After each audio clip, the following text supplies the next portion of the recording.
I brought the memory stick. I mean, there's a presentation on it. I have one that I'm using as well. And he said it's and I said, how much time do we have? I said about 45 minutes. I know by experience if it's more than that, usually people get a little bit sleepy. And then he said, well, we have about 60 slides. Whoa, okay, 60 slides in 45 minutes. So some of those slides, I'm gonna go fairly quickly. What is your level of knowledge? I mean, hopefully it's very high, so I don't have to go through all that, but your level of knowledge when it comes to Burgundy. Très bien, very good. So if I talk Premier Cru, if I talk Grand Cru, okay, the Côte de Nuit, Côte Chalonnaise. Obviously, I don't want to mention the two great varieties. I don't have to. If I do, then we have a problem. Can I interrupt you for 1 second?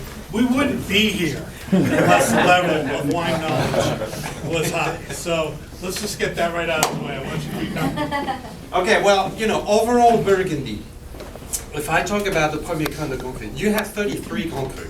I'm going to put Drouhin in the map constantly as well. 33 Grand Cru in Burgundy, 564 Premier Cru. We're talking about 110 appellation, which what known are village. And then you have the Bourgogne Rouge and the Bourgogne Blanc. So everything is fairly simple and in the meantime quite complicated. I say fairly simple because I was born and raised over there. Born and raised in a barrel in a vineyard playing hide and seek in the cellar, so obviously it's in me. And fairly complicated because from an outside point of view, Burgundy it's kind of a patchwork of all different wines, different producers, different regions there and there. You have 5 regions in Burgundy. I'm going to be there because I don't know if you can see. Well, that one, Bruce, let's move on that one. There we go. I mean, you have 5 regions. You have the Chablis region, then you have the Côte de Nuit, there we go, Côte de Nuit region where the famous reds are produced, the Grand Cru reds. Okay, so I'm going to try that up because I haven't seen the presentation, so I will have to move. The famous maybe Grand Cru vineyards. Yeah, the famous Grand Cru vineyards, what I call a patchwork. You see it. That's what we call the terroir, by the way. And that word, I will be using it very, very often. The terroir or the diversity of Burgundy. That's the reason we're producing wines in Burgundy, that my family has been doing it for so many years. It is to highlight the diversity of the terroir of that region. It's another example in a small location. Then you have the Côte de Beaune, where the famous whites are produced, Le Morachet, the Corton Charlemagne, the Clos des Mouges, the Puligny, the Chassagne. And then Côte Chalonnaise, which is further south of the Côte de Beaune. Just touching, actually, the north of the Côte Chalonnaise touches the south of Côte de Beaune. Reuilly, Givry, Montagny, and then the Côte Macanaise. So it's kind of a strip that goes down, and that expands a little bit. I mean, the narrowest part is really the Côte de Nuit and the Côte de Beaune, and then from there it goes a little bit like a delta, and it opens up with the Côte Chalonnaise and then the Côte Macanaise. Côte Macanaise is mainly white. You have a little bit of red as well with the Macon Rouge, but it's mainly white. Macon, Saint-Véran, Pouilly-Fussé. And then there is the other region that some people, as a joke, in the great vintages, when the producers do not need the rest of Burgundy, they say no, Beaujolais is Beaujolais, Bourgogne is Bourgogne. But in some difficult years, when they need us to sell their wine, they say, yeah, we're part of Burgundy. It's kind of constantly kind of a game there. I mean, and that's the Beaujolais region. That's the classification, you know that already. Most of the wines and the Grand Cru ones are located right in the middle of the hillside. Why is that? Because that's where you get the perfect drainage, usually. It's not too much moisture, not too poor either. It forces the roots to go deep, deep, deep and to really find the nutriments, and then ultimately you get that into the wine. That one, to me, that slide speaks a lot. Just look, if you want to go all the way down and you compare, that is, so, all Burgundy, totally, without the Beaujolais.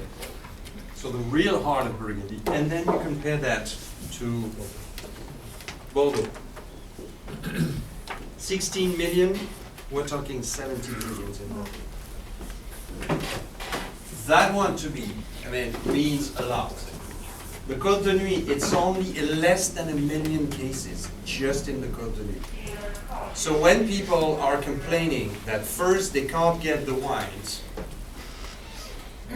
because they're saying, oh, because you're selling everything to China, to Asia, so no, it is just because the production is small, that's one thing. And then when they complain about the price of those wines, listen, we're usually half the price of some of the Grand Cru Bordeaux. When Mouton produces 35,000 cases, we do 180 cases of Musigny for the world. Okay, that sets the tone. I'm not saying that you have to use that as a selling point, but it means that show you, and you keep that in mind, that Burgundy is a very small region of production. That one is another great one. I say 564, 562. It's 562, not 40. And that one needs to be, it's bizarre because it's 110 usually. I don't know why it's only 25. But the Premier Cru and the Grand Cru here, it's only 12.6% of the entire production of Burgundy, which is already small, but 12.6%, it's only Premier Cru and Grand Cru. So really Burgundy is a unique, complex patchwork, completely integrated there and there. Small places, small location, and each of them has such a definition. Each of those vineyards is planted in a place where you're going to have something unique that comes out of it. And our job as the producers and farmers as well is to respect as much as possible Mother Nature and to get the grapes that truly reflect their origin. Because we never forget that 90% of a grape wine, or the quality of a wine, is produced in the vineyard and not in the wineries. If you don't have good grapes, and that's our philosophy, without good grapes, you can't produce a good wine. You'll be producing a technically well-made wine, but that would be it. That would be a wine with no soul. Now the family. Now just go back on the previous one. Those 5 here are the 5s that makes us different from other producers. Because if you speak to the producers in Burgundy, they will tell you we're family owned. Yes, like we are. Or we are family owned like the others are. We own vineyards. Okay. We're doing Burgundy only. Not that too many producers like us are just Burgundy. They might have production in different places of the country. And family owned / family run / by 4 siblings. That's unique as well. So those 5 together, that the listening to nature, I'll come back on that one later. But family heritage, diversity of Burgundy, listening to nature, quest for elegance, constantly elegant perfection. And the other one seems pretty basic, but we do that to share the joy and the diversity of Burgundy with the world, and not just to be a producer in Burgundy and that's it. We like to show and share what we're doing. So Joseph Drouhin, the founder, well, here's the family. So Joseph and Maurice were their wives. Joseph on the right, Maurice, so my great-grandfather, so first generation, second generation. So here's Joseph, founded in 1880. The man who really took Maison Joseph Drouhin in 1918 and put Maison Joseph Drouhin on the European map, and then I would say the beginning of the world map as well, is really this man. He's been through the Second World War, as the president running the company. It's been a tough time for the company. There's a lot of stories. I don't have the time to tell you those stories and anecdotes, but there is a fabulous book called Wine and War, which some of you might have heard. And you can download it on Amazon, it's on Kindle, iBook, all kind of electronic thing. And it's about the story of how the producers kept the business and had to deal with the Germans during the occupation. It's a fabulous book that you can read in 2 hours, but it's great. And there is a lot of stories and true ones on Maurice Drouhin, my grandfather. Then since 57, my father I don't know why we're keeping that photo, because he has changed a little bit. And with Michel Dreyfus, the founder of Dreyfus HB. My father is the one that, as a visionaire, invested in Chablis in 1968, bought 100 acres in Chablis over there, bought 225 acres in 1987 in Oregon, so went all the way outside, and put a separate domain, so not selling as Joseph Drouhin wines, but selling at Domaine Drouhin, Oregon, just to make sure that there will be no confusion between the two regions in people's mind. And he handed over the company to the fourth generation with my mother. We never forget my mother. She's a big part of it. But so you have, I don't know, I think we have individual slides, but that's the whole family a few years ago, actually. And then you have Philippe, he's the estate manager, he runs the vineyard. He does a fabulous job, I'm gonna come back on that. That's the listening to nature part. Veronique is the winemaker for the Oregon domain, and she's also some sort of the guardian of the style for the Burgundy wines, just to make sure that we're not gonna go high in alcohol, deep, dark, heavily extracted wines. We don't want to do that. So Veronique is just there to make sure that Jérôme Fabrac, our winemaker, doesn't do it. I'm in charge of the US and the Caribbean, so I don't know what I'm doing today here. I better be in the Caribbean. But you got me, Bruce, on that one. Real pleasure, by the way. And Frédéric is the president of the company, and he managed everything in Beaune. He travels a little bit, not that much, but he does from time to time. And it's a family, truly important for us. It's a family spirit that we have all together. We share the same vision for the company, which is to keep producing wines with the highest respect of the terroir as possible. No compromise in quality. And Burgundy, Burgundy, Burgundy, Burgundy. You might say, yeah, but what about Oregon? Well, I would say Oregon, Oregon, Oregon as well. We're not trying to copycat in Oregon what we do in Burgundy. We are terroir producers. We took over a terroir in Oregon. We're trying to highlight that terroir because there is a fabulous potential for the wines in Oregon. And you can start seeing that as well. And we have the same passion. We have the passion for the land. We have the passion for the history. We have a lot of respect for the ancestors.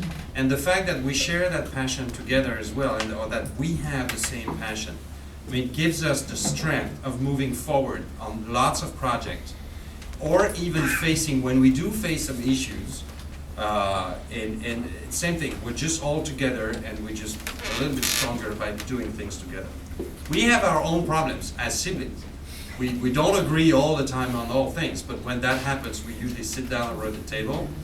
We're not screaming, but we start speaking and pretty loud sometimes, and then at the end of it, we turn the page, problem solved, and we move on. And honestly, it works. It makes my father, I mean, and Bruce, you've seen my father last November, makes my father proud to see that he handed over the company and that the next generation, the fourth I'm representing, so far has been making the right decision, that he was able to pass on the passion, the energy, and the dedication for that region. We're located right in the heart of Beaune, so if you come to Beaune, it's fairly easy to find us, and it's next to the church. I'm not saying between the bar and the church, but I consider that's the original, not a building, original house that my great-grandfather was using as an office, and his office was right there. That's still where my father is today. It's an old office, and it's not just the estate, but that's where it is. So it's a 13th century house.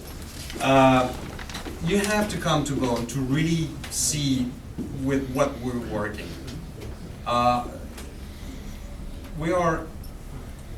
Beaune is a historical town. It's 2,000 years of history.